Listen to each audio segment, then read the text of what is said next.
Assalamualaikum Bu. Waalaikumsalam warahmatullahi wabarakatuh. Monggo Kinara, Nggih, Bu.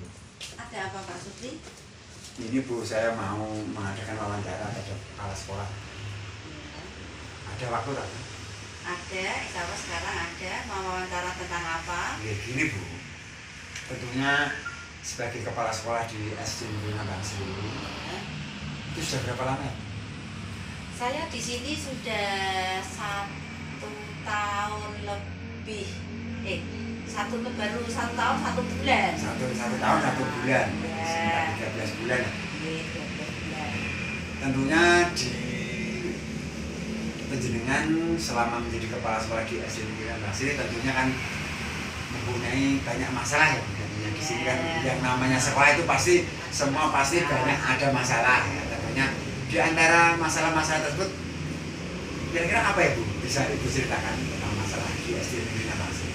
Terima kasih Pak Supri. Dan saya menjabat sebagai PLT Kepala Sekolah di SD Nambangsi. Tentunya kasus-kasus yang saya tangani yang paling saya merasa berat itu mengenai kenaikan kelas. Nah, karena di sini kelasnya juga banyak karena paralel, sehingga kadang kalau mau memutuskan suatu masalah terutama tentang kenaikan kelas itu saya memang sangat dilema. Karena apa? Dilemanya program dari pemerintah untuk kurtilas maupun kurikulum merdeka kita kan tidak boleh menaikkan siswa. Tidak boleh meninggalkan.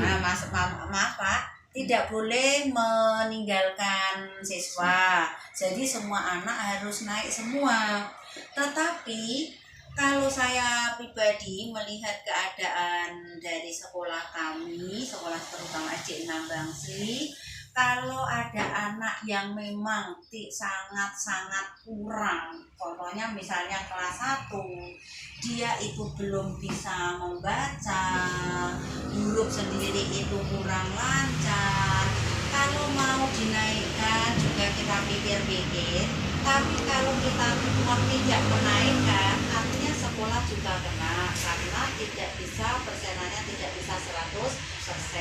Padahal dari pemerintah itu menyarankan semua siswa harus naik kelas. Apabila ada anak yang merasa kesulitan atau kurang mampu masalah pelajaran, itu dimohon untuk gurunya harus memberikan tambahan pelajaran ekstrakurikuler. Ya, tapi kalau Bapak Ibu guru sudah memberikan, tapi ternyata anak itu masih banyak yang kurang. Itu dilemanya di sini. Berarti untuk permasalahan tadi dari satu yang Ibu ceritakan berarti tentang istilah dilema dalam mengambil keputusan untuk anak siswa yang mungkin di bawah KKM dan untuk prosentase gajinya itu kan syaratnya tidak naik kelas ya Bu, tapi kalau tidak dinaikkan itu tidak sesuai dengan aturan pemerintah, kalau dinaikkan ya gimana nanti selanjutnya? Nah, dalam pelaksanaan dalam masalah yang tadi Ibu paparkan tadi, kira-kira bagaimana ya Bu cara Ibu sebagai kepala sekolah di sini cara mengambil keputusan? Cara mengambil keputusannya itu memang lihat, misalnya ada anak yang sangat kurang, terus terangnya dari guru wali kelas itu saya panggil supaya bisa mau memberikan les atau memberikan materi tambahan kepada anak-anak yang kurang mampu atau yang anak yang di bawah KKM itu diadakan di jam siang atau pagi hari atau pada saat kalau kelas 1 pulangnya kan agak pagi kan teman-temannya dipulangkan, tetapi terus anak tersebut untuk diberi pelajaran tambahan dan atas dasar kesepakatan dari orang tua atau ada pemberitahuan kepada wali murid. Itu adalah salah satu upaya supaya untuk misalnya supaya anak biar bisa naik kelas. Gini, tentunya dalam pengambilan keputusan untuk anak itu dinaikkan atau tidak, tentunya kan harus melalui rapat direk dulu, ya Bu. Ya. Apakah seperti itu dilakukan? Ya, kalau ada untuk akan kenaikan, tentu pasti ada rapat kenaikan kelas. Rapat kenaikan kelas artinya semua dewan guru itu mengikuti rapat, sehingga kita juga tahu bagaimana kita dalam memutuskan dari masing-masing kelas itu jumlah siswanya berapa, naik berapa, terus laki-laki berapa yang naik, perempuan berapa. Tapi untuk anak yang kurang, misalnya anak tersebut kok masih di bawah KKM, ini kan kita harus musyawarah antara dewan guru dengan saya sendiri selaku kepala sekolah, bagaimana caranya untuk memutuskan anak tersebut itu naik atau tidak naik atau naik dalam catatan. Tentunya pasti ada rapat, karena selain ini untuk ada untuk sekolah kita juga kan pasti nanti akan ada laporan ke Satkodik atau laporan dinas bahwa setiap tahunnya itu kan mesti untuk menghitung siswa untuk tahun pelajaran yang akan datang, itu kan mesti ada laporan kenaikan. Ya, terima kasih Bu. Ya begini, tadi kan ada langkah-langkah dalam mengambil keputusan, misalnya untuk anak yang naik atau tidak menentukan anak naik tidak dalam rapat istilahnya rapat kenaikan kelas ya Bu ya. Jadi di situ banyak istilahnya kita ibu kepala sekolah melibatkan semua dewan guru dalam mengambil keputusan. Apakah juga ada cara lain Bu, dalam arti misalnya pemanggilan wali murid yang bersangkutan yang tidak naik kelas?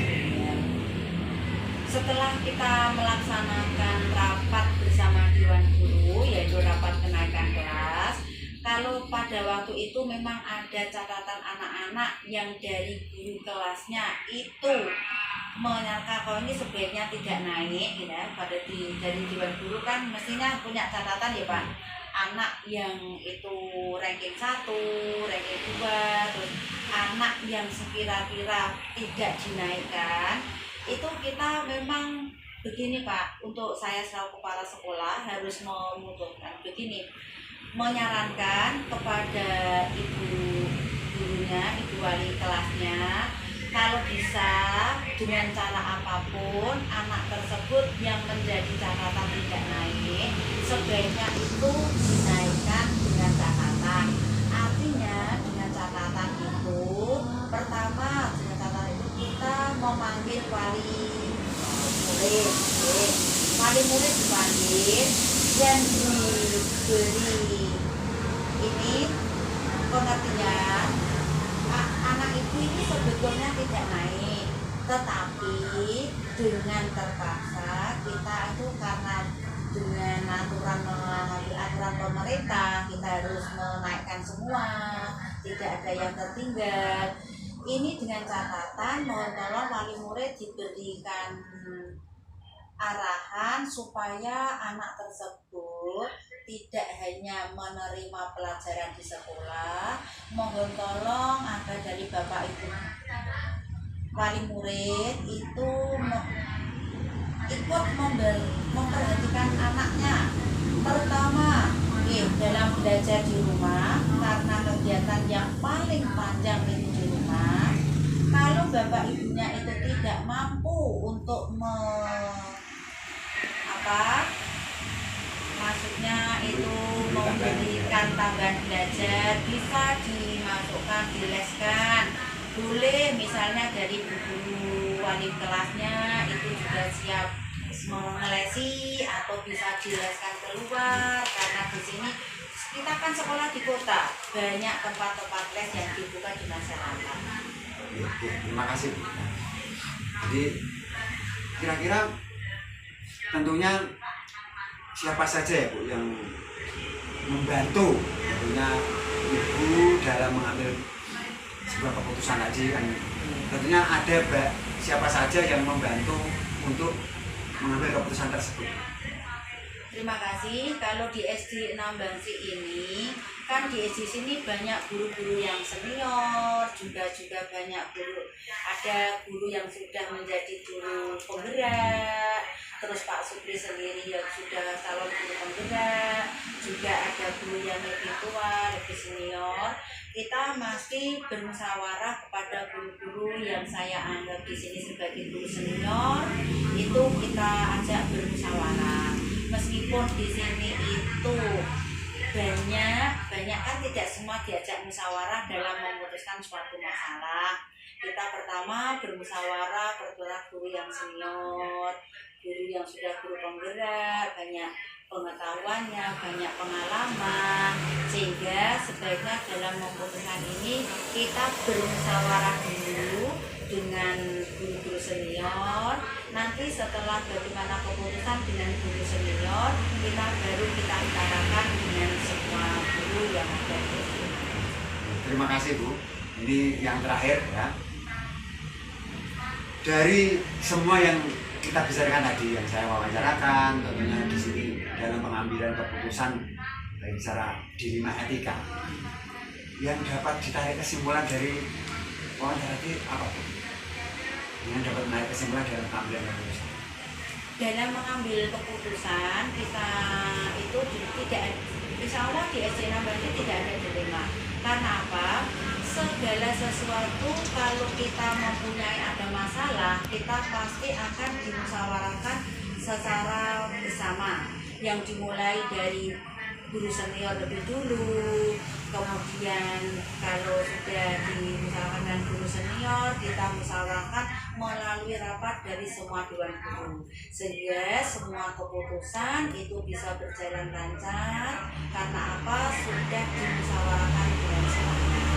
Meskipun yang awalnya itu banyak dilema, tapi kalau kita mengambil keputusan itu secara musyawarah dan sudah atas kesepakatan bersama, dan itu kesepakatan tidak hanya melibatkan guru saja, tetapi melibatkan TU, juga petugas keamanan. Sekarang kan bukan penjaga ya, petugas keamanan, sehingga semua keputusan bersama itu bisa berjalan dengan lancar, tidak ada dilema.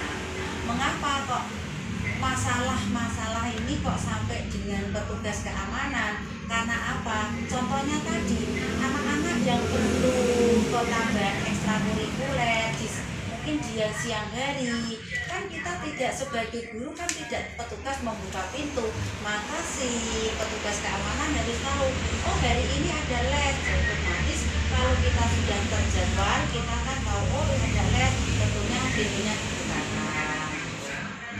Terima kasih Bu atas bincang-bincang yang menarik ini, bagaimana Ibu Mawana selaku kepala sekolah sebenarnya dalam mengambil keputusan, yaitu intinya kalau saya tarik benang merahnya yaitu dengan yang pertama tadi dengan bermusyawarah bersama, yaitu tentunya melibatkan guru senior dan guru-guru yang lain dalam sebuah agenda rapat yang sudah terjabat gitu ya. Terima kasih Bu atas waktunya, sudah bertukar pengalaman. Ini sebagai pembelajaran bagi saya sendiri bagaimana cara mengambil keputusan yang baik. Terima kasih ya Bu. Ya, saya juga ucapkan terima kasih kepada Pak Supri yang telah banyak berbincang tentang musyawarah atau tentang masalah yang ada di SD kita, yaitu SD Enam Basri. Semoga Pak Supri dalam melaksanakan tugas sebagai calon guru penggerak bisa berjalan lancar, sukses, tidak ada halangan suatu apapun, dan nanti setelah melaksanakan semoga Pak Supri bisa lulus yang asalnya CBP C-nya bilang menjadi guru penggerak. Terima kasih ya Bu atas waktunya. Assalamualaikum. Waalaikumsalam warahmatullahi wabarakatuh. Atau jadi kan? Assalamualaikum. Waalaikumsalam. Pak Supri, silakan duduk Pak. Ini Pak, makasih Pak. Sepertinya kok Yanur Gunung gitu loh ya. Ada kabar apa? Iya Pak, saya datang ke sini menemui Pak Mas Hadi selaku kepala sekolah SD Negeri 3 Tengguli. Ini mau wawancara Pak. Wawancara yang ada hubungannya dengan sekolah kami atau untuk sekolah bapak ataupun kebutuhan keperluan bapak. Oh, tinggi ya Pak. Terima kasih. Tentunya di sini saya mau bertanya tentang keadaan yang di SD ini, tentunya tentang masalah yang mungkin selama menjadi kepala sekolah di SD Negeri 3 Tenggiri, Pak Mas Hedi kan tentunya mempunyai banyak masalah. Ya, mestinya di sekolah itu ya masalah mesti banyak yang muncul, macam-macam gitu. Tapi itu ya bisa diatasi walaupun dengan bahasa tambahan ataupun mungkin ya secara cepat ya. Dari banyak masalah tadi yang Pak Mas Hedi jelaskan, itu kira-kira bisa diceritakan Pak satu masalah Pak? Oh, itu diantaranya gitu ya. Diantaranya adalah PIP. Jadi untuk pengambilan PIP itu kan biasanya ada yang dapat, ada yang tidak. Tapi dari masyarakat itu ataupun wali murid menganggapnya bahwa PIP itu harus bisa semua dapat. Padahal itu harus sesuai data ya? Nah, sesuai data, dan itu kami harus apa ya, menyampaikan kepada orang-orang tua, pada wali murid yang mereka itu belum dapat, tapi mereka sering bertanya ataupun ya sedikit banyak ya bingung lah, tapi bertanya tapi dapat kami layani dengan teman-teman dulu. Ya, tentunya kan gini Pak, dalam untuk mendapatkan PIP kan begini, itu kan datanya itu biasanya dari desa atau kecamatan ya Pak. Untuk data itu biasanya itu ada, mohon maaf ya, biasanya itu ada orang yang tidak mampu tapi mendapat, ada yang tidak mampu tapi tidak mendapatkan. Itu mungkin biasanya menjadi sebuah masalah. Dari masalah tersebut kira-kira bagaimana ya Pak Mas Hedi dalam mengambil keputusan untuk yang dapat PIP bagaimana, yang tidak dapat PIP gimana?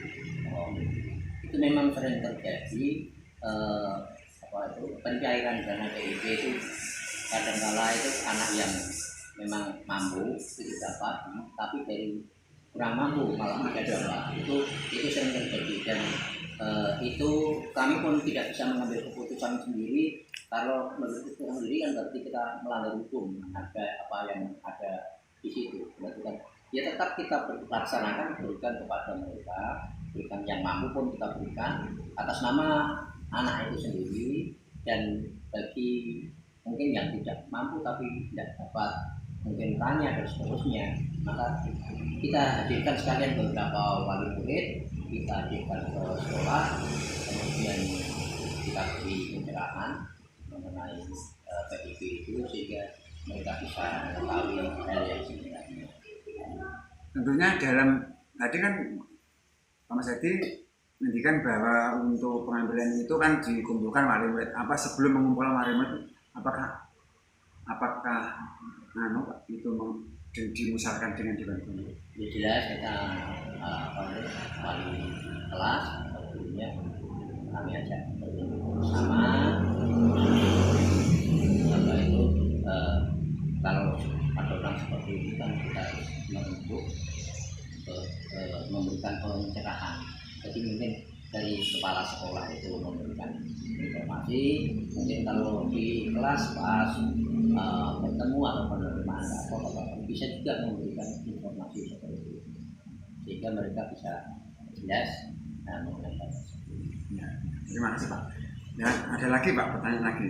Hal-hal yang paling efektif yang selama ini Pak Mas Hedi sebagai selaku kepala sekolah SD Negeri 3 Tenggiri, yang paling efektif yang selama ini Bapak lakukan dalam pengambilan keputusan gimana Pak? Ya tadi sebelum kami melakukan keputusan, maka saya berusaha dengan Dewan Guru bagaimana untuk mencegah kecelakaan. Kemudian secara mungkin setelah bermusyawarah nanti, maka kami mengundang dari wali murid yang mereka merasa kok tidak Pak itu bagaimana, maka saya beberapa kami bersama bulan guru mengumpulkan mereka, kemudian diberi penyerahan khusus tidak semua wali murid, tapi yang mereka yang seharusnya dia merasa seharusnya saya yang dapat tapi kok malah tidak dapat. Nah gitu, sehingga kita beri wawasan sampai beliau itu paham betul sehingga tidak terjadi kecemburuan sosial. Berarti tadi dari hal-hal yang paling efektif yang diambil Pak Mas Hedi dalam menghadapi masalah-masalah itu berarti yang pertama tentunya musyawarah dulu ya Pak, kesepakatan bersama dengan guru, lalu kita dilanjutkan dengan wali murid. Kira-kira dalam kan masalahnya tadi yang diceritakan hanya satu Pak, tentunya kan banyak masalah lain yang dihadapi oleh Pak Mas Hedi yang selama ini sebagai kepala sekolah SD Negeri 3 Tenggiri. Itu berapa lama Pak Mas Hedi menjadi kepala sekolah di SD 3 Tenggiri? Ya, berapa ya? 17 ini 23 6 tahun ya Pak? 6 tahunan. Jadi 6 tahunan tentunya Pak Mas Hedi sudah mengenal lingkungan SD Negeri Tenggiri dan permasalahan-permasalahan yang ada di sini. Kira-kira dari segi permasalahan yang ada tadi, siapakah Pak yang membantu dalam yang paling berperan dalam atau membantu Pak Mas Hedi dalam mengambil keputusan dalam penyelesaian masalah-masalah tadi Pak? Ya, kita bisa nyatakan bahwa itu yang berperan juga selain guru-guru kelas, para dua-duanya guru tadi, kami juga kan memilih salah satu guru yang memang mengurusi masalah PIB itu. Jadi misalkan PIB keluar atau kita stop itu beliau itu yang mengurusi bank koordinasi ya, yang jadi sebagai untuk yang sebagai koordinasi. Jadi dia itu ini belum dapat, ini yang tidak dapat, dia cair tanggal sekian misalnya itu saya ambil salah satu guru. Kalau di sini yang mendapat yang saya tugaskan adalah guru ini sebagai perantara penghubung antara sekolah dan magang. Ya, terima kasih setelah Pak Mas Hedi sudah menjelaskan banyak tentang dalam pengambilan keputusan yang ada yang menyangkut masalah-masalah yang dihadapi SD Tenggiri Pak. Dan tentunya saya di sini setelah melihat itu saya berikan apresiasi yang luar biasa bahwa di SD Negeri 3 Tenggiri sudah ada kerjasama yang baik, kolaborasi yang baik. Yang tentunya di sini kan melibatkan komite ya Pak. Ya tidak demikian. Untuk mendapatkan PIB itu kami tidak bisa tidak melibatkan komite karena memang semua itu kami ajukan, tapi yang menentukan kan dari pusat sana. Jadi walaupun bagaimana kita tetap berusaha supaya kalau bisa semua dapat, karena di keluarga kita di 3 ini itu rata-ratanya tentunya ya menengah ke bawah.